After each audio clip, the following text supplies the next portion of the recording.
तर माझ्याकडे एक वेगळी प्रचंड एक स्ट्रॅटेजी अशी आहे की अशी अवस्था होईल जर मी त्या लेवलला जर गेलो, भीक नको पण कुत्रावर ही अवस्था मी करून ठेवेल. या महाराष्ट्रातला दुर्दैवाने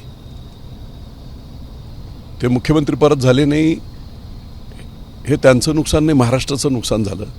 अतिशय प्रचंड ताकदीचा डेडिकेटेड महाराष्ट्रासाठी असणारा, सर्व जाती धर्माच्या लोकांसाठी असणारा, निव्वळ जातीचं राजकारण करून काही लोकांनी त्यांना बदनाम करायचा प्रयत्न केला. मला प्रचंड आस्था आणि प्रेम आणि निष्ठा जशी एकनाथभाई शिंदेंबरोबर आहे तशीच देवेंद्र फडणवीस यांच्याबरोबर आहे. खंडोबाचं दर्शन घेतून ते पुढं आता मोरगावच्या दिशेने चाललेले आहेत. आपल्यासोबत विजय शिवतारे, आपण त्यांच्याशी बातचीत करूयात. बापू, काय मागितलं खंडेरायाला? खंडेरायाला मी मल्हारी मातंड याचा पौराणिक इतिहास तुम्ही पाहिला तर एक राक्षस अतिशय माजला होता मार्तंड नावाचा, आणि त्या राक्षसाचा वध करण्यासाठी शंभू महादेवाला एका वेगळ्या रूपामध्ये येऊन त्याचा संहार करावा लागला होता. त्याचा संहार देवाने केला आणि मल्हारी त्या मार्तंडाने, त्या राक्षसाने काही वरदान मागितलं. अशा प्रकारची हिस्ट्री असणार हे महाराष्ट्राचं कुलदैवत आहे. म्हणजे एका राक्षसाचा वध, मी कोणाला राक्षस वैयक्तिक नाही म्हणणार, परंतु काही प्रवृत्ती, घुसखोरीच्या प्रवृत्ती, इतरांनी केलेलं जे काम आहे त्याच्यावर हे करणाऱ्या प्रवृत्ती, अशा प्रकारच्या प्रवृत्ती 40-45 वर्ष एकाच मतसंघामध्ये आणि इथे जिंकायचं आणि राज्यभर आणि देशभर वेठीस धरायचं लोकांना, अशा प्रकारची जी प्रवृत्ती होती ती प्रवृत्ती संपवली पाहिजे. आणि ती प्रवृत्ती संपवण्यासाठी, लोकांची भूमिका मांडण्यासाठी, लोकांचं प्रतिनिधित्व मी करतोय, त्यांचं जे म्हणणं आहे ते मांडण्यासाठी, त्यांना मतदान करण्याची संधी मिळवून देण्यासाठी मी ही निवडणूक लढतो आहे. आणि म्हणून हे मल्हारी मार्तंडा मला प्रचंड यश दे, ह्या सर्व जनतेच्या लढाईमध्ये यश दे, अशा प्रकारची मागणी मी देवाकडे केली. तुम्ही एकीकडे यश दे म्हणताय, पण दुसरीकडे महायुतीमध्ये कल्लोळ सुरू आहे तुमच्या निवडणुकी माध्यमातून की सुनील तटकरेंनी मुख्यमंत्र्यांना अशी मागणी केलेली आहे की विजय शिवतारेंना समज द्यावी. कसं बघताय? एक लक्षात घ्या, महायुतीमध्येच मी आहे, महायुतीचा हेतू जो आहे तो ठीक आहे. इथली लढाई आमची वेगळी आहे, ही स्थानिक लढाई आहे. जा ना, आपण कुठच्याही गावामध्ये जा आणि प्रत्येक सर्वसामान्य माणसाला विचारा, प्रत्येकजण हेच बोलत होता, पवार वर्सेस पवार. मग आम्ही 5-5.5-6 लाख मतदार हे पवारांच्या विरोधात सतत मतदान करणारे आहोत, त्यांनी कोणाला मतदान करायचं? आणि त्यामुळे प्रचंड असा रोष लोकांचा होता. अजितदादांवर तर प्रचंड रोष आहे. सर्वसामान्य शेतकरीसुद्धा त्यांचं बोलणं, त्यांचं ज्याला बोलतात ना की तो आवडत नाही लोकांना, अशा प्रकारचा नेचर, त्याच्यामुळे त्यांच्या विरोधात जाणारच होते. लोकांनी असं ठरवलं होतं की बाबा आता दोघांची जेव्हा हे चालली होती त्यावेळेस मग हरकत नाही, अजित पवारांना मत देण्यापेक्षा आणि अशा शक्तीला मत देण्यापेक्षा किंवा अशा लोकांना अडचणीत आणणाऱ्या लोकांना मत देण्यापेक्षा आपण सुप्रियाताईंना देऊ. काही ठिकाणी असं झालं होतं की इकडे आड तिकडे वीर, एका पिंजऱ्यात वाघोबा, दुसऱ्या पिंजऱ्यात काय लांडोबा, अशी अवस्था झाली होती. आणि ही सगळा अनरेस्ट संपूर्ण मतदारसंघात होती. ती माझ्या लक्षात आल्यानंतर लोकशाहीमध्ये लोकशाही टिकवण्यासाठी, लोकांना मतदानाची संधी देण्यासाठी मी हे निवडणूक लढतो आहे. त्यामुळे महायुतीमध्ये हलकल्लोळ वगैरे असं नाही, ही स्थानिक स्तरावरची लढाई आहे. आणि मी तर असं म्हणतो आहे ना की मी लढणार ते सुद्धा नमो विचार मंच या शीर्षकाखाली. आम्ही भाजपच्या विरोधातही आम्ही नरेंद्र मोदी हेच पंतप्रधान तिसऱ्यांदा झाले पाहिजे, ते देशाची धुरा त्यांच्याकडेच सुरक्षित आहे, देश पुढे जगामध्ये जाईल, विश्वगुरू होईल, असं सगळं असताना एका 400 पार आहे, एका सीटमधून काय मोठं हे होणार आहे. पण जो हेतू आहे, जर देवाने साथ दिली तर एक नाही परंतु दोघांची जी वाईट प्रवृत्ती आहे ती दोन्ही संपून जाईल आणि माझा विजय होईल. नियतीच्या मनात काय दडलं माहीत नाही, घडतो तो माणूस आणि घडविते ती नियती. त्यामुळे निश्चितपणे काळच या गोष्टीचं उत्तर देईल. परंतु एकीकडे जे सातत्यानं राष्ट्रवादीचे जे प्रवक्ते आहेत ते तुमच्यावरती टीका करतायत, एक प्रकारे कल्याणमध्ये देखील आम्ही दाखवून देऊ असं देखील म्हणतात, याकडे कसं बघता? कारण मी आत्ताच मागं प्रश्न विचारला की तुम्हाला एकच सांगतो अशा प्रकारचं ही आमची वैयक्तिक लढाई इथली आहे, स्थानिक आहे. आणि त्यासाठी जर तुम्ही इतर कोणाला आमच्या खासदारांना वगैरे आम्ही असं करू तसं करू म्हणाल तर एकतर कोणी कमजोर नाही आहे आमच्याकडे. सगळे जेवढे लोक आहेत ते सगळे स्वतः स्वयंभू लोक आहेत, जनतेशी नाळ असणारे लोक आहेत. एकनाथभाई शिंदेंसारखा प्रचंड ताकदीचा नेता त्यांच्याबरोबर आहे. अशा हुल मारल्या ठीक आहे, आमचं हे स्थानिक याच्यावर अडचणी करायचा प्रयत्न केला तर माझ्याकडे एक वेगळी प्रचंड एक स्ट्रॅटेजी अशी आहे की अशी अवस्था होईल जर मी त्या लेवलला जर गेलो, भीक नको पण कुत्रावर ही अवस्था मी करून ठेवेल. म्हणजे कळलं नाही बाबा. माझ्याकडे स्ट्रॅटेजी तयार आहे. जर कोणी अशा प्रकारचं चुकीचं काम या मतदारसंघाच्या लोकांच्या लढाईच्या संदर्भात धरून वेटीस धरत असतील तर मग इतर ठिकाणी काय करायचं त्याचा निश्चित विचार मी देखील करेन. गिरीश महाजन असं म्हणतायत की विजय शिवतारेंशी काल फडणवीसांशी बोलणं झालं, महाजन त्यांचं बोलणं झालं आणि येत्या 2-3 दिवसात ते निर्णय बदलतील असं गिरीश महाजन म्हणतात. नाही, निर्णय बदलणे मला नाही वाटत आता हे इतके पुढे आपण गेलो. पण एक आहे, जसं एकनाथभाई शिंदेंशी माझी जवळीक आहे तसंच या महाराष्ट्रातला दुर्दैवाने ते मुख्यमंत्री परत झाले नाही, हे त्यांचं नुकसान नाही, महाराष्ट्राचं नुकसान झालं. अतिशय प्रचंड ताकदीचा डेडिकेटेड महाराष्ट्रासाठी असणारा, सर्व जाती धर्माच्या लोकांसाठी असणारा, निव्वळ जातीचं राजकारण करून काही लोकांनी त्यांना बदनाम करायचा प्रयत्न केला.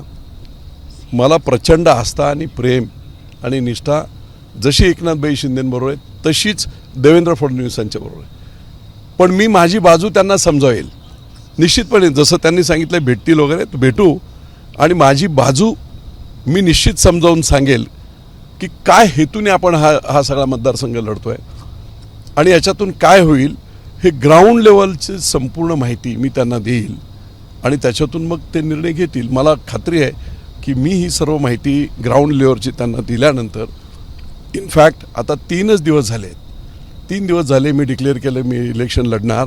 त्याच्यानंतर देवेंद्र फडणवीस साहेब असतील, एकनाथ शिंदेभाई असतील, साहेब असतील किंवा अगदी अजितदादा असतील, त्यांनी ग्राउंड लेवलवर आता सर्वे घ्यावेत. 8 दिवसामध्ये तुम्हाला चित्र स्पष्ट होईल आणि त्याच्यानंतर मी माझी बाजू त्यांच्याकडे मांडेल. हे का सगळं चाललं हे देखील सांगेल. त्याच्यानंतर निर्णय होईल. आता युटर्न नाही, नो युटर्न.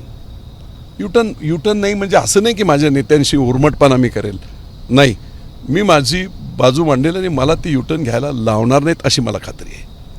एकीकडे असं म्हटलं जातंय की शिंदेंना एकाकडे जागा जी आहे ती लोकसभेच्या माध्यमातून मिळेल किंवा अजित पवारांची देखील असंच चर्चा आहे.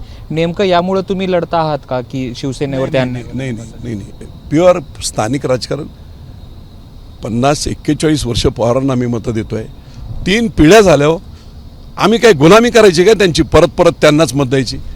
कधी साहेबांना मतदान करा, कधी अजित पवारांना पुतण्याला मतदान करा, कधी मुलीला मतदान करा, आता अजितदादांच्या मिसेसला मतदान करा. काय योगदान समाजातलं त्यांचं? फक्त ते अजितदादांची मिसेस आहे म्हणून आम्ही 5 मतदार 6 मतदार इव्हन बारामतीच्या सुद्धा लोकांनी का मतदान करावं? काय योगदान आहे? त्यामुळे ही लढाई जनतेची आहे आणि निश्चितपणे त्याच्यातून आपण जे सांगितलं ते दोन्ही नेते, आमचे दोन्ही नेते अतिशय आदरणीय आहेत माझ्यासाठी. मी निश्चित त्यांच्याशी, गिरीश भाऊंशी माझं बोलणं झालं होतं.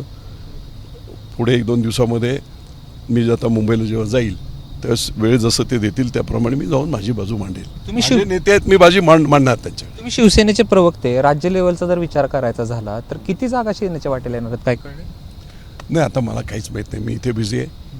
पण मला एवढं माहीत आहे की 23 जागा सेना भाजपची जेव्हा आपण एकत्र लढत होते 23 जागा या सेनेला होत्या, त्यातल्या 18 जिंकलेल्या होत्या. आता त्या 18 किती उद्धव साहेबांबरोबर आहे किती इकडे ते आकडा नव्हे, परंतु सेनेचा तसा हक्काच्या जागा 18 होत्या आणि 13 तर सिटिंग सीट आलेले आहेत. आता ठीक आहे की आजची आमची परिस्थिती अशी आहे की 400 पार जेव्हा करायचं आहे नरेंद्र मोदींना आणि भाजपची सत्ता आलीच पाहिजे.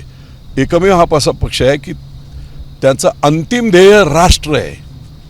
त्यामुळे जरी मी आज शिवसेनेत असेल तरी एकनाथभाई शिंदे काय आहेत आणि ही जी फिलॉसॉफी आहे ही प्रचंड त्यागी वृत्तीची आहे. भाजप पुन्हा सत्तेत आली पाहिजे आणि नरेंद्र मोदी साहेब पुन्हा नेते झाले पाहिजेत। याच्यासाठी 400 पारमध्ये एका सीटने काय मोठा फरक पडत नाही आणि ही सीट जिंकणार म्हणजे जिंकणार आणि जिंकल्यानंतर परत त्यांच्याबरोबरच असणार आहे। महायुतीचा उमेदवार अजून जाहीर झालेला नाहीये, सुनेत्रा पवार लढू शकतात असं मग हे तुम्ही का जागा मागत नाही, यावरती दावा तुम्ही का करत नाही? ते माझं काम नाही, ते काम आमच्या नेत्यांचं आहे, देवेंद्र भाऊंचं आहे, अजितदादांचं आहे, तुमच्या एकनाथभाई शिंदेंचं आहे। निश्चितपणे त्यांनी तो विचार करायला हवा। आता ह्यांनी डिक्लेअर करून टाकलं होतं, सुप्रिया सुळे डिक्लेअर झालेले आहेत आणि राष्ट्रवादी तुम्ही सांगताय डिक्लेअर नाही केले, पण राष्ट्रवादीच्या प्रदेशाध्यक्षांनी आदरणीय सुनील तटकरेंनी क्लिअर कट सांगितलं की ही सीट आमच्याकडे येणार, सिटिंग सीट आहे आमची आणि आली की सुनेत्राताई आमच्या उमेदवार असतील हे जाहीर केलेलं आहे, प्रदेशाध्यक्षांनी जाहीर केलेलं आहे। त्यामुळे मी मागण्याचा काय प्रश्न होता या दोघांनी मिळून हे जाहीरच केलेलं होतं। त्यामुळे मला हा लोकांच्या हितासाठी हा निर्णय घ्यावा लागला। उद्या ठरवतील ते काय। जरी निर्णय घेतला आहे तुम्ही, पण मात्र पुन्हा एकदा हाच प्रश्न विचारतो एबीपी माझाच्या माध्यमातून, राज्यभरातल्या प्रेक्षकांना सांगा की तुम्ही निर्णय आता युटर्न घेणार नाही आहात। मी माझी बाजू माझ्या सर्व नेत्यांना समजावून सांगेल, मला नेतेच युटर्न घेऊ नका म्हणून सांगतील। म्हणजे मी असा आगाऊपणा किंवा उर्मटपणा करणार नाही की नेते, शेवटी नेते आहेत आमचे, ते आदरणीय मुख्यमंत्री दिवस रात्र लोकांसाठी झटणारा माणूस आहे। देवेंद्र फडणवीस असा चाणक्य राज्याच्या हितासाठी फक्त भाजपच्या नाही, प्रचंड काम मी पाहिलं आहे। 1.25 लाख कोटीची मुंबईमधले मेट्रोज वगैरे कोणी आणले, फॉरेनचे जायकाचे फंड्स कोणी आणले, देवेंद्र भाऊंनी आणले। 1.25 लाख कोटीला व्याज किती, 0.1% पर ॲनम वर्षाला, रिपेमेंट आफ्टर 20 इयर्स, म्हणजे विकास झाल्यानंतर त्याच्यात पैसे वसूल झाल्यानंतर रिपेमेंट, अशा प्रकारचं प्रचंड विजन असणारं नेतृत्व काय हवं आहे। परवा आता एअरपोर्टच्या संदर्भात ते बोलले की पुरंदरला एअरपोर्ट हा नक्की पुण्यासाठी झाला पाहिजे आणि देशाचं ग्रोथ सेंटर हा पुण्याचा एअरपोर्ट होऊ शकतो पुरंदरचा। प्रचंड विजन असणारा माणूस आहे, त्यामुळे मी त्यांच्या विरोधात बोलणार नाही। आमचे नेते आहेत, ते आदरणीय नेते आहेत, त्यामुळे मी त्यांना जाऊन माझी भूमिका समजावून सांगेल, इथे ग्राउंड लेवलला काय घडतंय ते त्यांना सांगेल। त्यांचे रिपोर्ट त्यांच्याकडे असतील, ते रिपोर्ट अगोदरचे असतील, मी त्यांना एवढीच विनंती करेल की 8-10 दिवस थांबा आणि लोकांमधून आता काय रिपोर्ट येतात ना ते रिपोर्ट पहा आणि तुम्हीच निर्णय घ्या। एक शेवटचा प्रश्न विचारतो, पुन्हा एकदा राष्ट्रवादीवरती येतो। राष्ट्रवादीचे प्रवक्ते सातत्यानं तुमच्यावर टीका करतात, त्याच्यामध्ये अमोल मिटकरी आहेत आणि इतर देखील प्रवक्ते आहेत। त्यांना टीका करू द्या, मला काही फरक पडत नाही। टीका कोण करतो याला महत्त्व असते।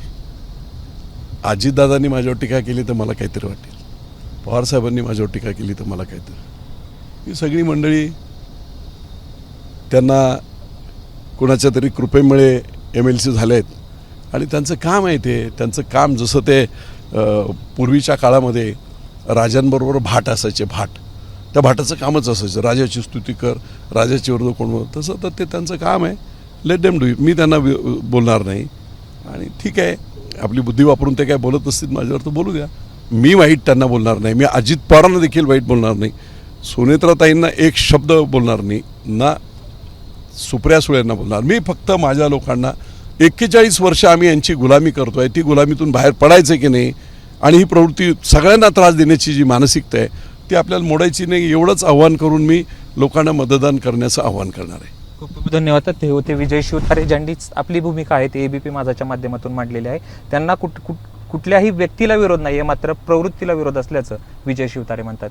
कॅमेरा पर्सन राजेश बेडकर सह जयदीप भगत, एबीपी माझा, जेजुरी। एबीपी माझा, उघडा डोळे बघा नीट।